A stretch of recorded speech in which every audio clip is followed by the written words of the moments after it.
अवध के आखिरी नवाब वाजिद अली शाह की 375 बेगमें थीं।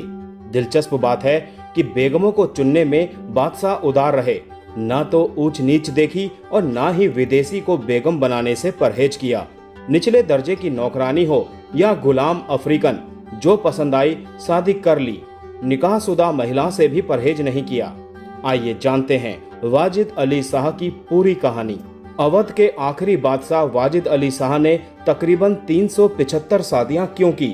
कोलकाता में रहने वाले उनके एक वंशज के मुताबिक बादशाह इतना पवित्र व्यक्ति था कि किसी स्त्री को विवाह के बिना खिदमत का मौका देना मुनासिब नहीं मानता था। बादशाह की बीवियों की 3 श्रेणियां थीं। जिन्होंने बादशाह के बच्चों को जन्म दिया, उन्हें महल का दर्जा देकर पर्दे में कर दिया जाता था। जिन्होंने बच्चों को जन्म नहीं दिया, वो बेगम कही गई।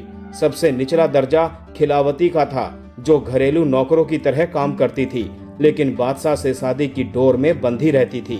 शादियों के मामले में पसंद की बीवियों की तलाश के बादशाह के पास कई रास्ते थे। किसी पर बादशाह की सीधे निगाह पड़ी तो रीझ गए। कुछ को बेगमें या उनके घर वाले पेश कर देते थे। कारिंदे भी इसे बादशाह को खुश करने का बढ़िया जरिया मानते थे। काले रंग की बीवियां बादशाह की खास पसंद में शामिल थी। वो अफ्रीकन अंगरक्षिकाएं साथ लेकर चलते थे। उनमें कई उनकी बीवियां बन गईं। 1847 में 26 साल वाजिद अली शाह अवध के बादशाह बने। अगले 2 साल के भीतर उन्होंने अपनी प्रेम कथाएं परीखाना में लिखीं। उनमें बेबाकी के साथ लिखा कि जब वो सिर्फ 8 साल के थे तो देखभाल के लिए लगी अधेड़ रहीमन उन पर हावी हो गई। विरोध करने पर वो धमकाने लगी। फिर अगले 2 साल तक ये सिलसिला चला। उसकी बर्खास्तगी के बाद 35-40 साल की अमीरन आई। हमेशा चटकीली कपड़ों में सजी धजी अमीरन उन्हें लुभाने लगी। उससे रिश्ते बिना भय और दबाव के रहे।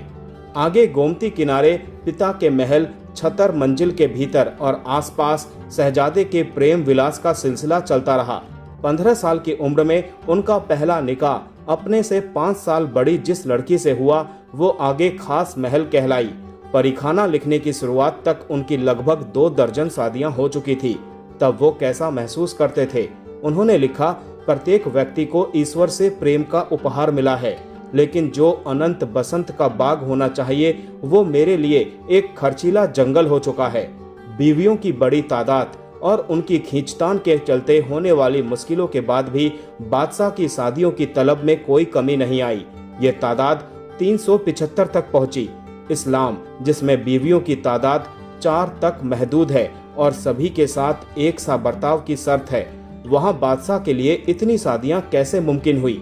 इसके लिए बादशाह ने मुताह की रीति का सहारा लिया, जिसमें शादी 1 दिन से 1 वर्ष या फिर उससे आगे भी चल सकती है। अनेक शर्तों से पाबंद यह शादी ईसाई और यहूदी लड़कियों से ही की जा सकती है और इससे होने वाले बच्चे वैध माने जाते हैं।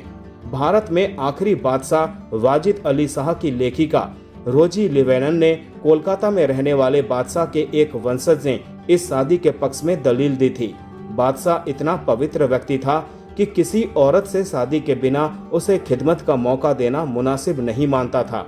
बादशाह से शादी के बाद इन बीवियों की जीवन शैली और उनकी हैसियत के बारे में जानना दिलचस्प है। उम्मीद यही की जाएगी कि शादी बाद हरम में पहुंचने वाली बीवियां ठाठ और विलासिता की जिंदगी गुजारती रही होंगी, लेकिन असलियत में ये चंद बीवियों को ही नसीब में था। मुताह के जरिए शादी करने वाली औरतों को शादी खत्म होने के बाद गहने कपड़े तक वापस करने पड़ते थे। असलियत में बादशाह की मुताह बीवियों की 3 श्रेणियां थी।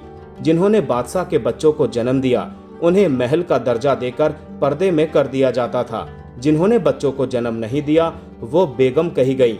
सबसे निचला दर्जा खिलावती का था, जो घरेलू नौकरों की तरह काम करती थी, लेकिन बादशाह से शादी की डोर में बंधी रहती थी। सबसे ऊंचे दर्जे की महल बीवी को 1600 रुपया महीना खर्च को मिलता था। बेगमों को 100 रुपया और खिलावती के लिए 20 रुपए तय थे।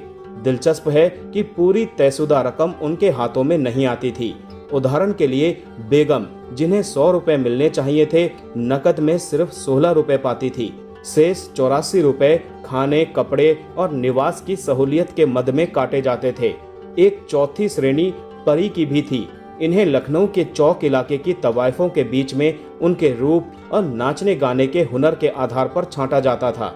तालीम के बाद वो महफिलों की रौनक बनती थी। बादशाह का मन आ जाने पर मुथा शादी के जरिए वो बीवी भी बन जाती थी। बीवियों के सबसे ऊंचे दर्जे महल के लिए बादशाह की औलाद को जन्म देने की शर्त थी। उसके लिए भी तिकड़में चलती थी। यास्मीन परी और सरफराज परी ने दावा किया कि वो गर्भवती हैं। उन्हें पर्दे में कर दिया गया। बाद में पता चला कि उन्होंने झूठ बोला था। वो फिर पर्दे से बाहर कर दी गईं और फिर से नाचने गाने में लग गईं। हूर परी के गर्भवती होने के दावे पर पहले यकीन नहीं किया गया। 5 महीने का गर्भ होने पर जब उसे पर्दे में किया गया तब उसने कहा कि बाहर करो, नहीं तो बच्चे को गिरा दूंगी। समय से पहले 7वें महीने में एक कमजोर लड़के को उन्होंने जन्म दिया, जिससे जल्दी ही उसकी मृत्यु हो गई।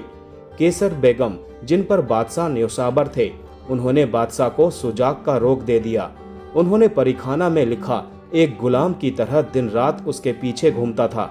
जहां वो सोती वहां सोता, जहां खाती साथ खाता। उसे हजारों रुपए के रुपए दिए। मरहूम जलालुद्दौला की इमारत दी, लेकिन उसने मुझे डॉक्टर की शरण में पहुंचा दिया। बीवियां चुनने के सवाल पर बादशाह खासे उदार थे। कोई दम्भ नहीं, ऊंच नीच का सवाल नहीं। निचले दर्जे की नौकरानियां हो या गुलाम अफ्रीकन, जो भी पसंद आ गई उससे शादी कर ली। निकाहशुदा बीवियां तक कई मामले में मददगार साबित होती थी।